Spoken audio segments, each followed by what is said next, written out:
അങ്ങനെ ഇന്നത്തെ എപ്പിസോഡിൽ ശ്രീരേഖ കൂടി എവിക്റ്റ് ആവാൻ പോവുകയാണ്. ഓൾറെഡി കഴിഞ്ഞ ദിവസത്തെ എപ്പിസോഡിൽ ശരണ്യ എവിക്റ്റ് ആയിരിക്കുകയാണ്. എല്ലാവരും പ്രതീക്ഷിച്ചതുപോലെ തന്നെ ഈ ആഴ്ച ഡബിൾ എവിക്ഷൻ ഉണ്ടായിരിക്കുകയാണ്.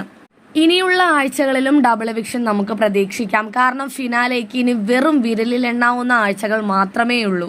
ശ്രീരേഖയും അതുപോലെ ശരണയും ഒക്കെ എവിക്റ്റ് ആയത് ഒരു അൺഫെയർ എവിക്ഷൻ ആയിട്ടൊന്നും തോന്നുന്നില്ല. കാരണം രണ്ടുപേരും അത്രയ്ക്കും ആക്റ്റീവ് അല്ലായിരുന്നു, സേഫ് ഗെയിമേഴ്സ് ആയിരുന്നു.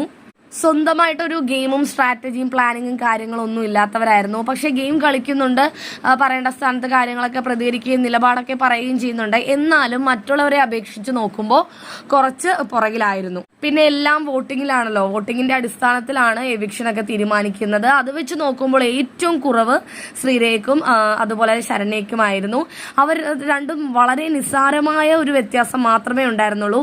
അതുകൊണ്ടാവാം കഴിഞ്ഞ ദിവസം ശരണ്യ എവിക്റ്റ് ആയതും ഇന്നത്തെ ദിവസം ശ്രീരേഖ എവിക്റ്റ് ആയതും.